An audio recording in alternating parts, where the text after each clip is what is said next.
There was a blockade of a small private airport, Farnborough Airport, which is mostly used by business persons travelling either on private chartered flights or short-haul flights within the UK.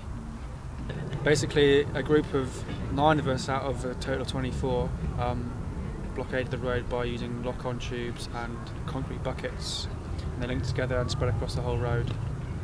We arrived there and put it down within about 2 minutes after arriving there. There were 2 police there waiting.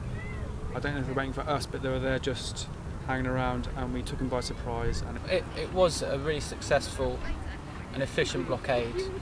It was quickly set up, and it did cause a significant amount of disruption to the airport. And later on, an emergency exit gate was opened, so some traffic could enter the airport. But we were also within view of a busy roundabout with traffic both travelling to the airport, which was backing up with queues, and traffic travelling elsewhere. I think it's worth noting that there was a lot of support from passing motorists and especially cyclists. We need to take action against short-haul flights and the expansion of the aviation industry. It's an urgent issue, and we've got to try and stop airports expansion across the UK now, or within the next 20 years emissions from aviation are going to exceed the entire carbon budget for the UK. I think there's been a lot of misperception by the public that this is an attack on working class families going on their family holiday.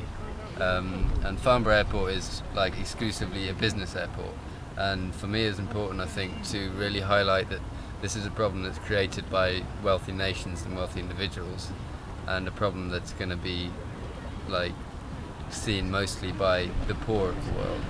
Myself personally, it was my first action as a support for the actual guys who are locking on, and the reason why I'm doing this is because I'm sick and tired of this system exploiting the whole globe, and economic growth cannot continue sustainably, and unless we try and do something now, then it's just going to pop and be pretty brutal. So I think these little actions can send quite a big message through to other people who are watching this sort of action.